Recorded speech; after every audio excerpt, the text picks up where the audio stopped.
Bonjour à tous, une nouvelle vidéo pour évoquer la Troisième République qui surmonte nombre de crises entre 1887 et 1914. Après avoir abordé les crises de corruption, après avoir évoqué les tentatives de déstabilisation venant aussi bien de l'extrême droite que de l'extrême gauche, le bouleversement qu'a pu représenter l'affaire Dreyfus, nous allons parler cette fois-ci de la République radicale. Nous sommes dans la dernière étape, nous sommes entre 1899 et 1914. Pourquoi parle-t-on de République radicale?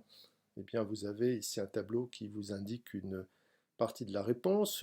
On a une image qui représente un meeting, le meeting d'un homme politique que vous connaissez déjà, reconnaissable à sa moustache en particulier, qui s'appelle Georges Clemenceau. En effet, République radicale parce que il y a dans le monde politique à l'époque un groupe, un parti qui est absolument incontournable, c'est le parti des républicains radicaux.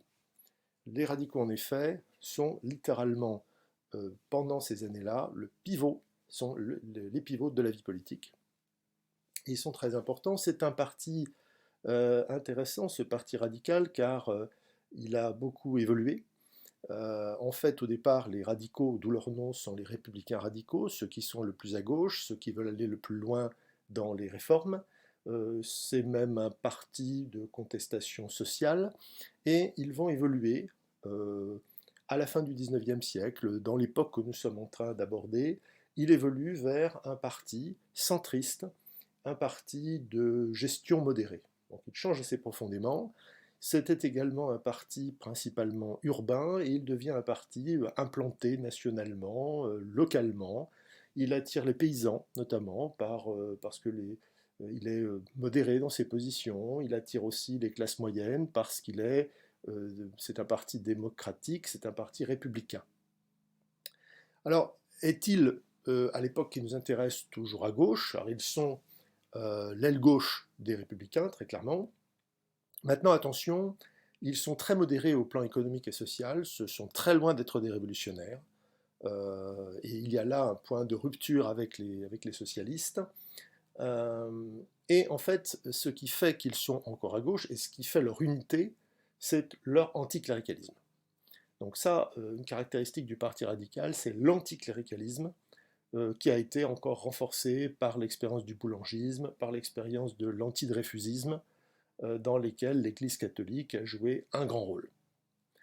Euh, c'est un parti qui est aussi le plus ancien parti de France, car il a été constitué officiellement dès 1901, donc nous allons en reparler, mais il y a en 1901 une loi sur les associations qui définit le cadre, notamment de ce que sont les partis politiques. Eh bien, ce parti donc, s'est constitué officiellement dès 1901 en parti républicain radical et radical socialiste. Ce parti est très important. Nous avons ici le résultat des élections législatives de 1902. Nous voyons à quoi ressemble la Chambre des députés à ce moment-là. Et on se rend compte tout de suite que d'abord les radicaux sont petit à petit poussés vers le centre par les socialistes, dont le groupe augmente petit à petit. Et on se rend compte aussi qu'il est impossible de faire un gouvernement sans les radicaux. Euh, Ils sont absolument indispensables. Nous sommes dans un système, où il y a une série importante de partis. Aucun parti n'a à lui seul la majorité. Il faut donc des coalitions.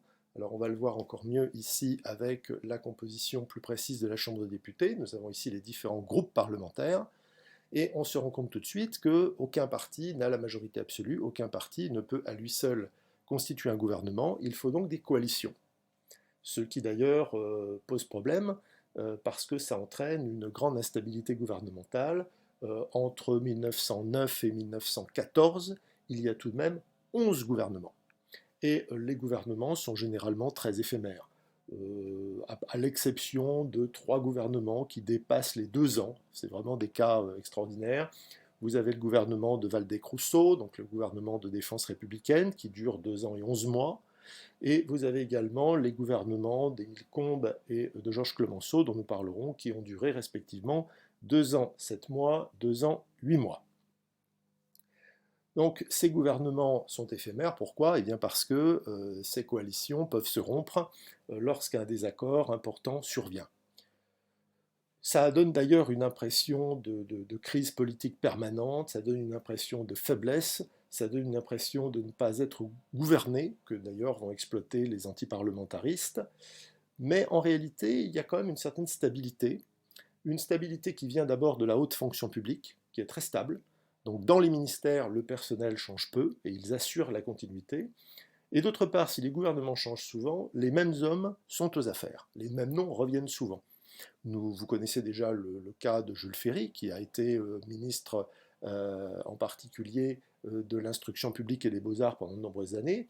Et nous parlerons, lorsque nous aborderons le petit 3 de cette partie, nous parlerons d'un ministre des Affaires étrangères, Théophile Delcassé, qui reste aux affaires pendant 7 ans, pratiquement, d'octobre 1898 à juin 1905, en appartenant à 6 gouvernements successifs. Donc impression d'instabilité, parce qu'il faut construire une majorité sur une coalition, mais il y a quand même une réelle continuité. D'où le succès d'ailleurs des politiques, et vous verrez de toute façon, dès cette partie-ci, que on est obligé, quand on évoque une politique, de faire apparaître plusieurs gouvernements dans la mise en place de cette politique. Qu'il s'agisse, comme nous allons le voir, du combat anticlérical, qu'il s'agisse des tensions sociales, vous verrez que chaque fois, ou qu'il s'agisse d'ailleurs aussi des réformes sociales, chaque fois on est amené à dire, voilà, tel gouvernement a fait telle chose, tel gouvernement suivant a fait telle chose, il y a une réelle continuité néanmoins. Pour en revenir à cette chambre radicale, vous avez ici donc les différents groupes, et nous avons encerclé en noir, à l'image en ce moment, ce à quoi correspond le Parti républicain radical et radical socialiste. Alors il est constitué en 2 groupes, vous avez les radicaux qui sont les plus modérés du parti, et vous avez les radicaux socialistes qui sont les plus réformistes, mais attention, il y a bien une séparation assez nette entre radicaux socialistes et socialistes. Les radicaux socialistes sont susceptibles de participer à un gouvernement, les socialistes à l'époque ne le font normalement pas. Alors ils ont fait une exception, certains d'entre eux ont fait une exception avec le gouvernement de défense républicaine, mais les socialistes sont plutôt des révolutionnaires ou des réformistes, bien plus réformistes que peuvent ne l'être les radicaux socialistes. Donc là, il y a quand même une rupture. Donc normalement, les socialistes ne participent pas au gouvernement. Les plus conservateurs, ça peut être assez compliqué. Pour faire une majorité, eh bien, on peut soit s'appuyer sur la partie gauche, donc réunir tous les radicaux avec les républicains de gauche auxquels on associe les républicains progressistes, et là on a une majorité sans problème. Si on veut une majorité plus axée à droite, à ce moment-là, on va réunir par exemple les libéraux, les républicains progressistes, les républicains de gauche et les radicaux, éventuellement sans les radicaux socialistes. Et là, de nouveau, on a aussi une majorité. Donc, en tout cas, ce qui est certain, c'est qu'il est impossible de mettre en place une majorité sans les radicaux. Alors vous me direz, oui, mais imaginons qu'on réunisse les conservateurs, les libéraux, les républicains progressistes et les républicains de gauche, on aurait une majorité. À ceci près que réunir les conservateurs et les républicains de gauche, là, ça fait un écart d'idées a priori trop important. Donc, encore une fois, on ne peut pas se passer de ce parti républicain radical et radical-socialiste qui va profondément imprimer sa marque dans cette époque. Nous allons nous en rendre compte tout de suite, car cette république radicale est confrontée à des épreuves difficiles, et elle est en premier confrontée, vous allez le voir, ce par quoi nous allons commencer du moins, elle est confrontée à des fractures internes. Il y a des tensions internes assez importantes, nous allons en voir 2. Il y a un combat anticlérical, ça ne vous étonnera pas, comme nous l'avons vu, les radicaux ont au moins un point commun, ils sont anticléricaux, mais vous verrez également qu'il y a de fortes tensions sociales pendant cette période-là, à une époque où les radicaux sont au pouvoir. Commençons par le combat anticlérical. L'anticléricalisme est, je l'ai dit, une caractéristique des radicaux, et les républicains ont plutôt tendance à se méfier du rôle de l'Église. Déjà, un homme politique dont nous avons parlé en 1871, Léon Gambetta, disait « le cléricalisme voile l'ennemi ». Alors, ce cléricalisme, qu'est-ce que c'est? Je m'empresse de préciser qu'il ne s'agit absolument pas d'être hostile à la religion par principe. Les républicains et les radicaux admettent tout à fait qu'il existe des religions, admettent tout à fait qu'on soit croyant. Simplement, ils souhaitent que la religion relève de la sphère privée et que l'Église, particulièrement évidemment pour un pays comme la France, l'Église catholique, ne s'immisce pas dans la vie publique. Voici une revue anticléricale qui me paraît résumer parfaitement ce qu'on reproche à l'Église et ce qu'est le combat anticlérical. Alors il s'agit d'un journal satirique qui s'appelle La Calotte, en référence au petit calot que portent les prêtres. Et nous avons une caricature qui représente une pieuvre. Alors on vous dit que c'est la pieuvre de Loyola. Comme vous êtes des gens cultivés, que vous avez suivi le cours de l'année dernière, vous avez tout de suite repéré la référence à Ignace de Loyola, qui est le fondateur d'un ordre religieux qu'on appelle les Jésuites. Donc pour être la Compagnie de Jésus, pour être précis. Et c'est un ordre religieux qui a été créé à l'occasion de la contre-réforme, qui est fait en particulier pour instruire, qui est fait pour mener des missions à l'étranger, et qui est aussi très fort pour les confessions. C'est un ordre en tout cas de religieux qui sont très bien formés et qui ont beaucoup d'influence, comme on le voit ici sur cette caricature. Donc on représente l'ordre des Jésuites comme une sorte de pieuvre. Une pieuvre qui a de l'influence dans les usines. Pourquoi? Eh bien parce que beaucoup de chefs d'entreprise ont suivi des études dans des collèges de jésuites. Ils ont une grande influence dans l'armée parce que beaucoup d'officiers ont été élèves des jésuites avant d'aller à Saint-Cyr ou éventuellement Polytechnique. Et vous avez aussi une forte influence dans la magistrature, pour les mêmes raisons. Dans les colonies, alors dans les colonies parce qu'ils mènent des actions missionnaires, on a déjà eu l'occasion de parler de leur présence par exemple en Chine, et ils sont très influents dans l'enseignement, ils ont établi, et ça depuis la contre-réforme, de nombreux collèges. Je vous signale qu'un certain lycée dans lequel vous vous trouvez est à l'origine un collège jésuite, et que si une tour devant laquelle vous attendez pour aller à la cantine s'appelle la tour Saint-Ignace, eh bien c'est en l'honneur justement du fondateur de l'ordre. Cette caricature vous montre que la République Mariane, bien reconnaissable à son bonnet phrygien, a déjà coupé la tentacule qui menaçait les enfants. Donc là, on coupe l'enseignement religieux et on veut s'attaquer, étape suivante en particulier, à l'armée, l'idée étant de républicaniser l'armée. C'est notamment ce qu'a voulu faire au départ quelqu'un comme Boulanger. Donc il s'agit de lutter contre l'influence de l'Église, et les radicaux, qui je vous le rappelle sortent vainqueurs des élections de 1898, de 1902, sont plus que jamais convaincus d'un danger. C'est ce qu'on appelle à l'époque l'alliance du sabre et du goupillon. Alors, l'alliance du sabre et du goupillon, qu'est-ce que ça veut dire? Le sabre, c'est évidemment l'armée. Le goupillon, alors le goupillon, c'est un instrument qui sert à bénir. Le voici sous une autre forme. Donc en fait, on plonge le goupillon qui se présente un petit peu, donc c'est une sorte de paume d'arrosage au bout d'un manche, qu'on plonge dans de l'eau bénite, et on l'utilise pour bénir. Voici en action comment on utilise le goupillon. Et c'est donc un instrument qui symbolise l'Église. Donc l'alliance du sabre et du goupillon, c'est l'alliance de l'Église et de l'armée. Et cette alliance, on la considère chez les radicaux comme dangereuse, suite au boulangisme, suite à l'affaire Dreyfus, et c'est pourquoi déjà le gouvernement de Vadelec-Rousseau s'attaque à l'enseignement religieux. Il va s'attaquer, par exemple, il va dissoudre, par exemple, en 1900, un ordre religieux, l'ordre des Assomptionnistes. Alors en fait, pourquoi il s'attaque à cet ordre? Eh bien, il se trouve que c'est un ordre en particulier qui possède un groupe d'édition, et dans ce groupe d'édition se trouve le journal qui se déclare lui-même le plus anti-juif de France. Vous avez reconnu la Croix. Journal donc violemment antisémite, violemment anti-dreyfusiste, et c'est pour ça que le gouvernement commence à s'en prendre à cet ordre.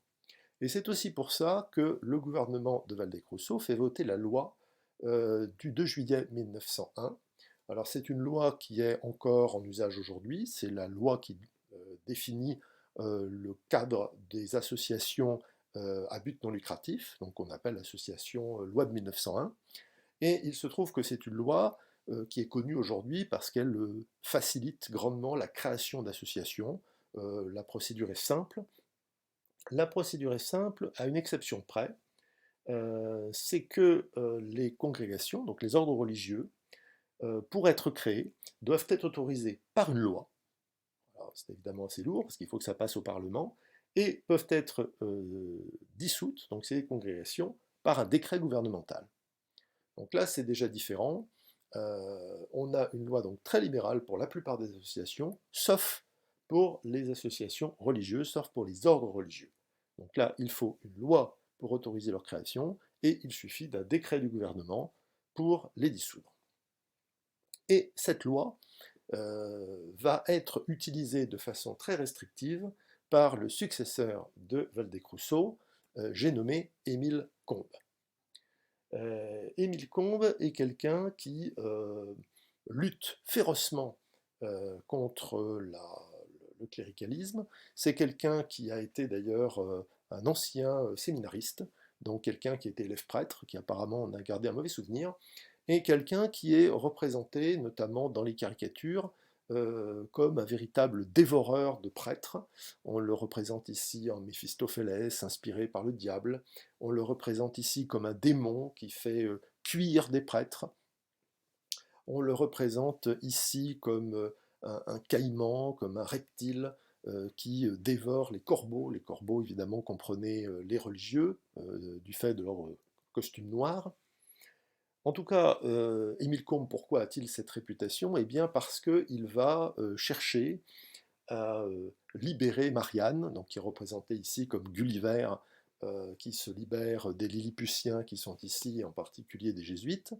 Eh bien, il va, par exemple, n'accorder d'autorisation qu'à très peu d'ordres religieux. Il va plutôt autoriser les ordres religieux qui participent à la colonisation, et il va donc faire fermer 3000 écoles religieuses. En 1904, il y a même une loi qui interdit l'enseignement aux congrégations, donc aux ordres religieux. Donc ça va quand même assez loin. On a des scènes assez impressionnantes, comme ici en 1903, l'expulsion des moines de la Grande Chartreuse. Donc la Grande Chartreuse, c'est un massif montagneux des Alpes qui doit son nom à la maison mère, au monastère qui dirige un ordre religieux très dur d'ailleurs qu'on appelle l'ordre des Chartreux.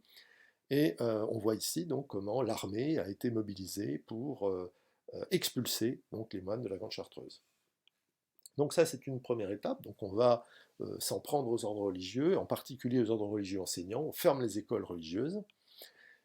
Le but de Émile Combes n'est pas uniquement de s'en prendre à la tentacule de l'enseignement, il va s'en prendre aussi à la tentacule de l'armée, puisqu'il veut laïciser l'armée, et républicaniser d'ailleurs aussi l'armée, et il va, de ce fait, faire appel, il va en fait, enfin, c'est pas lui directement d'ailleurs, c'est le général André, son ministre de la guerre, qui va faire établir un fichier des officiers de l'armée française, un fichier avec l'aide d'ailleurs de francs-maçons, des francs-maçons du Grand Orient de France, et c'est un fichier qui classe en fait les officiers selon leurs idées politiques et religieuses.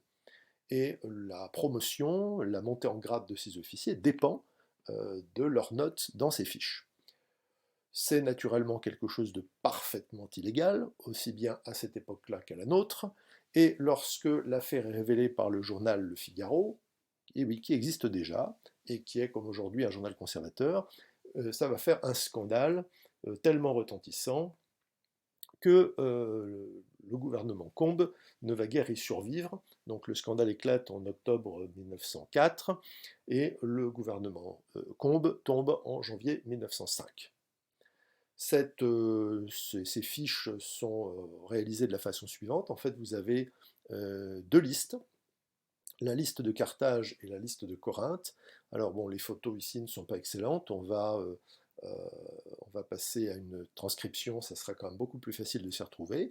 Alors vous avez ici la liste de Carthage, donc nous avons ici affaire à un lieutenant de la garde, troisième chasseur, et on le décrit comme type du bon élève des jésuites, réservé, venimeux, bon ça venimeux c'est pas forcément très positif, clérical et monarchiste.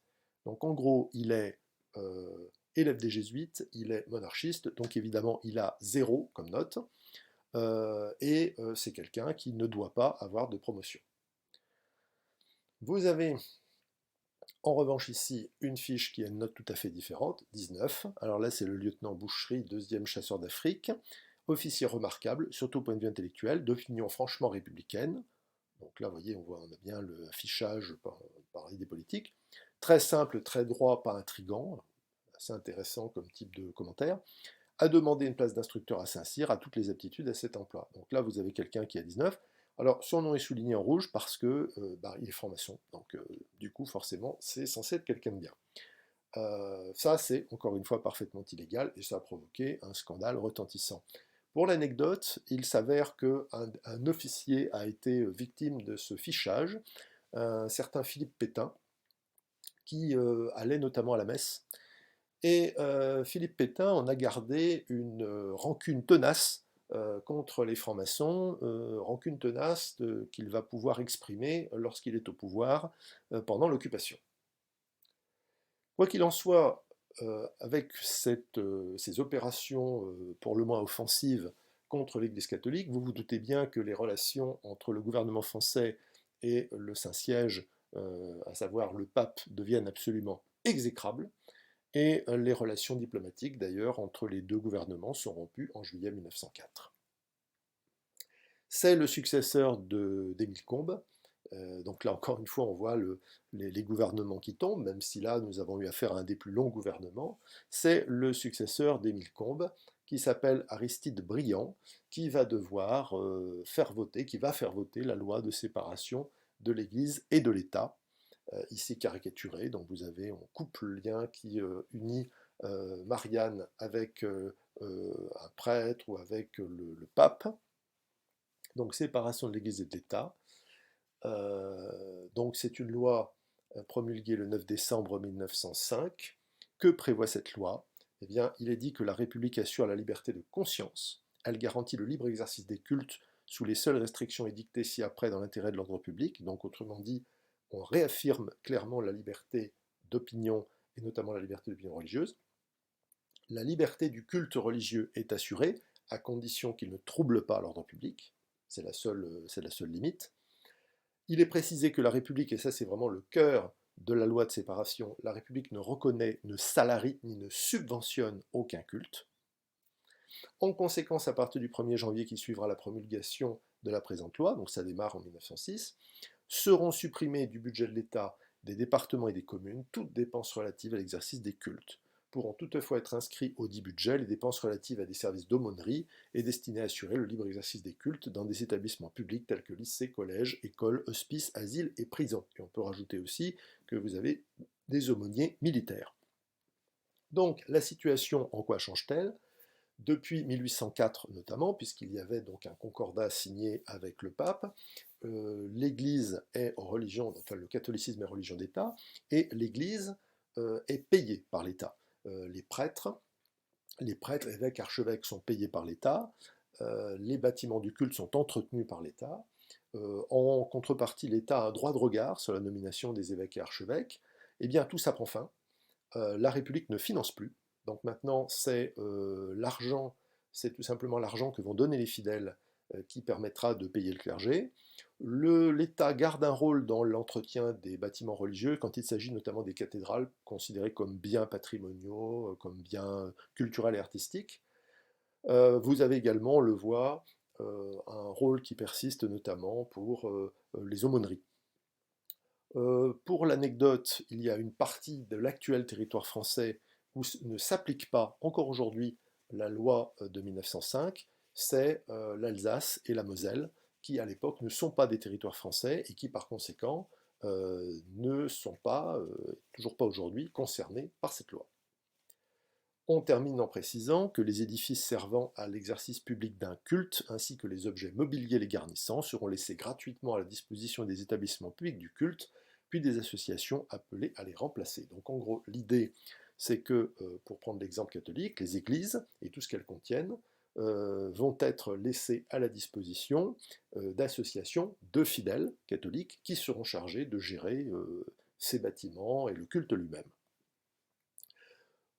Lorsque l'État, pour que l'État puisse transmettre ces bâtiments et ce mobilier de façon claire aux établissements du culte, aux associations, eh bien, il est débuté une série d'inventaires.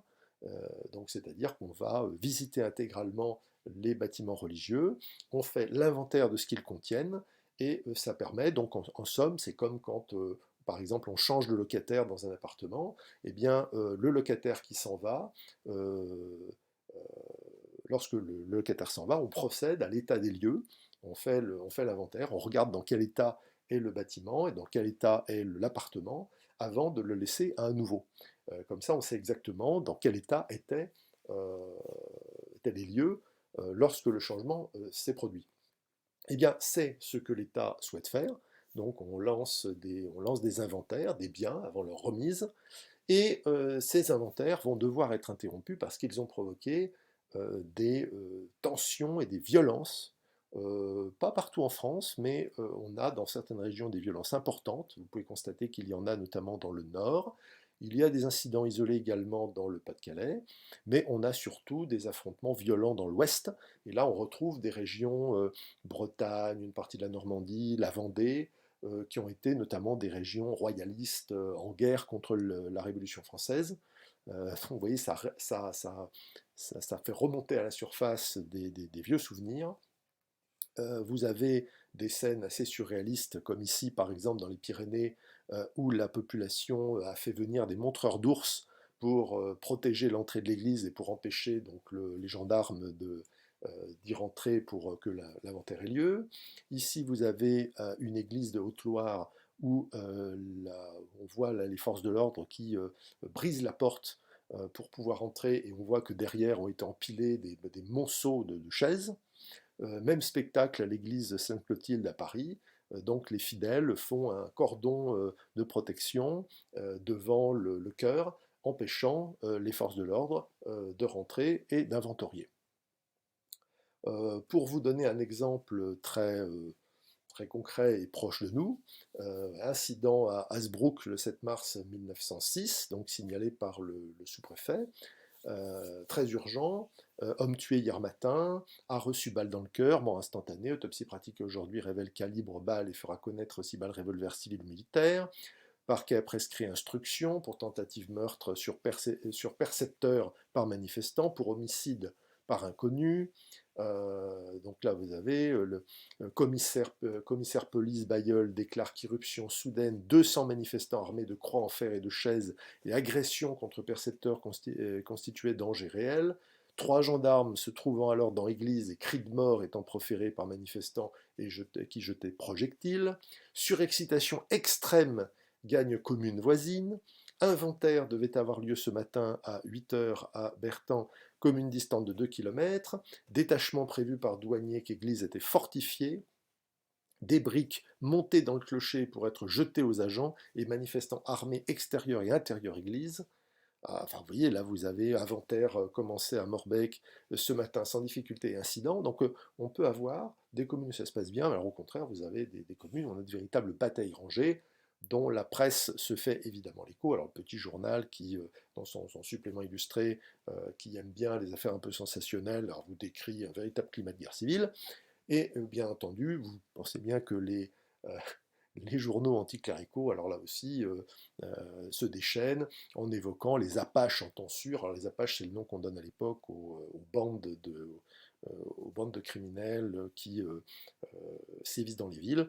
Alors là, on vous explique que, évidemment, cette fois-ci, ce sont des prêtres qui se comportent comme des apaches en attaquant la police. Voilà, vous avez des séries de journaux qui, dans un goût plus ou moins bon, vous expliquent comment les religieux résistent face aux inventaires. Donc des inventaires qui, comme je l'ai dit, vont devoir être suspendus parce que ça se passe très mal. Et c'est comme ça qu'on arrive à la fin de ces tensions, enfin petit à petit de ces tensions religieuses qui ont été extrêmes et qui, vous le voyez, ont marqué vraiment le tout début du XXe siècle. Cela dit, en 1906, les radicaux n'en restent pas moins incontournables. Nous avons ici la situation, la répartition des sièges. Vous voyez que le parti socialiste, les socialistes accentuent leur présence. On voit que les radicaux sont toujours bien là, et on les voit d'ailleurs glisser progressivement vers le centre. Nous avons les modérés, les libéraux et conservateurs. Vous avez également des nationalistes qui se font élire. Et on constate bien, encore une fois, qu'il est impossible de constituer un gouvernement sans que des radicaux en fassent partie. Nous passons, après avoir abordé le combat anticlérical, aux tensions sociales qui vont marquer en fait en particulier les années qui suivent justement ces années de combat anticlérical. Donc on va passer vraiment, vous allez le voir, d'une lutte à l'autre. Et il est bon de savoir qu'un gouvernement se met en place suite à ces élections. Donc les radicaux sont vainqueurs aux élections de 1906, et un nouveau gouvernement se met en place, dirigé par un homme que nous connaissons déjà, qui est ici représenté, peint par Manet. C'est un ami des peintres notamment. Il s'agit de Georges Clemenceau, qui est surnommé le tombeur de ministère. Alors en fait, il est très fort pour faire des discours à la Chambre des députés qui conduisent à la démission du gouvernement. Et on l'appelle aussi, parfois, on le surnommera notamment plus tard dans sa carrière, le tigre.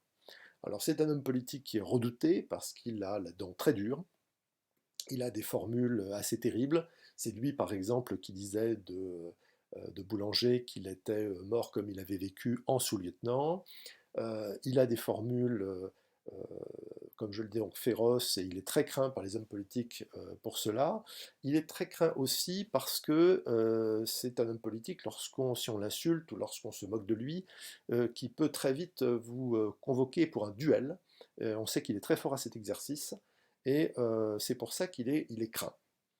Il est craint. Donc c'est une très forte personnalité qui arrive à la tête du gouvernement, qui va donc rester au pouvoir pendant près de 3 ans, et là encore c'est Aristide Briand qui va en 1909 poursuivre sa politique. Donc on retrouve encore la façon dont ces gouvernements se succèdent et finalement poursuivent l'action menée par le prédécesseur. Alors voilà une représentation justement de Clemenceau avec, on le voit, donc un pistolet en main. Donc c'est vraiment le redoutable duelliste, encore une fois, qui est évoqué. Et ce duelliste va avoir l'occasion d'affronter une situation complexe avec des mouvements sociaux extrêmement durs, qui d'ailleurs vont être réprimés tout aussi durement. Donc très fort conflit à l'époque. Alors voilà par exemple ce qui se passe. En 1907, vous avez une véritable révolte des viticulteurs du Languedoc. Il faut savoir qu'ils se trouvent dans une situation compliquée. En effet, ils ont souffert l'arrivée d'un puceron américain, et donc qui s'attaque aux racines et aux feuilles de la vigne, qui est mortel en 3 ans, et qui infeste littéralement la France dans des années 1860 aux années 1890. C'est ce qu'on appelle la crise du phylloxéra. Il a fallu d'ailleurs faire venir littéralement de nouveaux plants de vignes pour servir de porte-greffe et pour reconstituer littéralement le vignoble français. Il y a également la concurrence, il y a également le sucre ajouté dans certains vins qui fait là aussi une concurrence. Il faut savoir que les vins français à l'époque sont des vins qui sont peu riches en alcool. Ce n'est plus le cas aujourd'hui avec le réchauffement climatique. Donc ils peuvent souffrir de la concurrence des vins algériens par exemple. Il y a des polémiques quant à l'utilisation justement de sucre pour augmenter le taux d'alcool. Et toutes ces difficultés économiques font que donc, les viticulteurs réagissent très vivement. On a ici une photographie qui montre cette manifestation. Sur la pancarte, vous avez une inscription qui n'est pas en français, qui est une inscription en langue d'oc, et qui veut dire avoir tant de bons vins et ne pas pouvoir manger de pain, donc ne pas pouvoir vivre de son activité. Quand je disais que la répression était féroce, vous avez par exemple une manifestation à Narbonne qui se solde par 5 morts. Cela étant dit, Clemenceau donc, fait intervenir l'armée. En effet, à l'époque, les CRS n'existent pas, ils sont créés en 1945. Voici donc ceux qui interviennent, c'est l'armée. Alors ça peut être ça peut être l'infanterie, mais ça peut être aussi la cavalerie, notamment ici les cuirassés, qui frappent les manifestants avec le plat du sabre. Armée qui, dans certains cas, peut être amenée à tirer. Donc, répression sévère, l'armée intervient. Maintenant, Clemenceau fait aussi voter une loi qui interdit la chaptalisation, c'est-à-dire justement le fait d'ajouter du sucre dans le vin pour en augmenter le taux d'alcool. Vous avez également, en 1908, des grèves et manifestations ouvrières, et là encore, vous avez des affrontements, donc c'est à Villeneuve-Saint-Georges, on est en région parisienne, vous avez des affrontements violents entre ouvriers et policiers, qui vont se solder par 4 morts parmi les ouvriers, 200 ouvriers blessés, pour 69 blessés parmi les forces de l'ordre. Donc là, ça vous montre un peu l'importance de l'affrontement. Clemenceau fait arrêter une trentaine de responsables de la CGT. On a, voilà, on parle de tension sociale, je pense que vous comprenez de quoi il s'agit. Alors, cela étant dit, la même politique va être continuée sous le gouvernement d'Aristide Briand, ça n'est pas une spécificité de Clemenceau, la situation est toujours tendue par la suite. En effet, en 1909, vous avez une grève des postiers et des instituteurs. Et bien là, des postiers sont révoqués, c'est-à-dire renvoyés, suite à ces grèves. En effet, la grève est interdite à l'époque aux fonctionnaires. Ça sera pareil d'ailleurs pour certains instituteurs. Et vous avez en 1910 une grève des cheminots d'État. À l'époque, la SNCF n'existe pas, vous avez plusieurs compagnies de chemin de fer, et l'une d'entre elles appartient à l'État. Eh bien, les cheminots d'État vont faire grève, et certains vont être requis, vont devoir de force travailler. Et puis, Briand n'hésite pas à faire appel à l'armée, comme dans le cas de la grève des postiers, à l'armée pour les remplacer, pour trier le courrier, distribuer le courrier. Comment expliquer cette tension extrêmement forte? Eh bien, il y a un phénomène dont nous avons parlé en début d'année, c'est que nous sommes dans une période d'organisation du mouvement ouvrier. Je vous rappelle que vous avez un mouvement ouvrier qui s'organise progressivement, et c'est exactement ce qui est en train de se passer à cette époque-là. En effet, en 1895, les syndicats se fédèrent au sein d'une Confédération Générale du Travail, la CGT, qui existe toujours, et une CGT qui d'ailleurs va affirmer son indépendance vis-à-vis des partis politiques en 1906 dans la charte d'Amiens. En tout cas, donc 1895, création de la CGT, donc c'est un très puissant syndicat qui est en mesure d'organiser des mouvements d'ampleur et des grèves importantes. Et parallèlement à ça, vous avez aussi l'organisation des socialistes au plan politique, du mouvement ouvrier au plan politique, puisqu'en 1905, les socialistes français qui sont plutôt dispersés s'unissent dans ce qu'on appelle la SFIO, Section française de l'Internationale ouvrière, sous la direction d'un homme politique, Jean Jaurès, dont nous reparlerons, qui est fondateur du journal L'Humanité, qui existe toujours, et qui est toujours qui est le journal qui reflète les idées communistes, journal créé en 1904. Donc il y a à ce moment-là l'organisation du mouvement ouvrier, un mouvement ouvrier qui décide de mener des épreuves de force face aux autorités, face au patronat, face au gouvernement, pour obtenir des améliorations des conditions de vie des employés, des ouvriers. Alors évidemment, ça crée une drôle d'impression concernant les radicaux et leur gouvernement. Une drôle d'impression et un contraste que soulignent deux dessins du dessinateur Paul Poncet, paru dans une revue satirique qui s'appelle L'Assiette au beurre. Vous avez une première image qui montre ici les promesses électorales faites par Georges Clemenceau. Alors on voit Georges Clemenceau qui se trouve de dos, ici au premier plan, de dos à gauche, et qui est représenté comme peut l'être un représentant des classes moyennes. Donc il porte un costume et un chapeau melon. Et face à lui se trouve un ouvrier qui porte la tenue typique de l'ouvrier, à savoir la casquette, et à savoir aussi la veste bleue de travail. D'où d'ailleurs le terme de col bleu. Et vous avez au fond la Chambre des députés avec l'inscription programme de la législature, impôt sur le revenu, retraite ouvrière, suppression des conseils de guerre, etc., etc., etc. Donc, un programme social. Et d'ailleurs, la légende, c'est 1906, promesse, Clemenceau, enfin l'ami, voilà une chambre qui s'occupera du peuple. Donc, élection des radicaux sur un programme de réforme, et de réforme en particulier favorable au monde ouvrier. Et le résultat, ça c'est le deuxième dessin qui montre le bilan en 1909. Et là, on a une représentation de Clemenceau qui, cette fois-ci, porte la tenue de la haute bourgeoisie, à savoir notamment le haut de forme, face à un ouvrier blessé. Et ce qu'on voit derrière, eh bien, c'est une assemblée dans un espèce d'environnement crépusculaire ou en flammes, on ne sait pas très bien, avec une pancarte ensanglantée. Et là, vous avez le bilan, 15 ouvriers tués, 500 ouvriers blessés, 200 années de prison, 1200 révocations.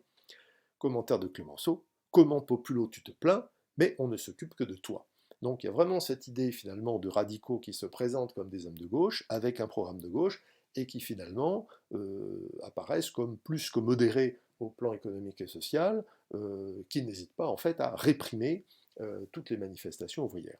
Alors c'est une vision qui n'est pas fausse, il y a effectivement une répression sévère, mais c'est une vision qui est caricaturale, puisque parallèlement, les réformes sociales sont lentes, mais elles sont réelles. Vous avez par exemple en 1902, donc là, vous avez par exemple le travail qui est limité à 10 heures par jour. En 1906, donc, il y a une loi sur le repos hebdomadaire. En 1907, la parité dans les conseils de prud'homme. Ce sont des tribunaux qui sont composés de représentants des salariés et de représentants des chefs d'entreprise. Eh bien, en 1907, on décide qu'il y aura autant de représentants des employés que de représentants des employeurs. Et vous avez également, en 1910, là c'est l'époque d'Aristide Briand, vous avez la loi sur les retraites ouvrières et paysannes. Alors c'est une loi qui avait été votée par la Chambre en 1902 et qui a été bloquée par le Sénat jusqu'en 1910, mais en 1910, ça y est, il y a enfin une loi sur les retraites ouvrières et paysannes. On peut noter d'ailleurs que l'impôt proportionnel sur le revenu, qui est dans le programme des radicaux, a été sans cesse repoussé, a été difficile à voter, va finalement être voté en 1914 et sera appliqué en 1917. Donc là, on a un système en fait d'impôt plus juste, beaucoup plus proportionnel au revenu. Alors jusque-là, vous aviez des impôts parfois étranges, comme les impôts sur les portes et fenêtres. Donc plus il y avait de fenêtres dans la maison, et plus vous payiez d'impôts. Donc on a effectivement un gouvernement qui se montre assez inflexible en tant que maintien de l'ordre face aux manifestations, et notamment face au durcissement du mouvement ouvrier, mais c'est aussi un gouvernement qui va effectivement faire progresser la législation sociale.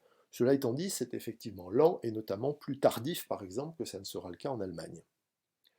En 1914, les radicaux sont toujours incontournables, nous arrivons à la fin de notre période. Vous pouvez constater que les socialistes progressent toujours, les radicaux du coup sont toujours plus poussés vers le centre, et donc vont apparaître maintenant davantage comme on va dire des progressistes et des modérés que comme des radicaux au sens propre du terme. Les socialistes le sont bien plus. Mais on constate que plus que jamais, ils sont absolument incontournables pour composer un gouvernement. Cette république radicale fait donc face à des fractures internes. Elle est aussi confrontée, et c'est évidemment très important, surtout pour le chapitre qui suit, à la montée des périls extérieurs. Nous sommes dans une Europe où les tensions sont fortes, où la guerre peut éclater assez facilement, mais c'est là quelque chose que nous verrons dans une autre vidéo. Je vous remercie de votre attention.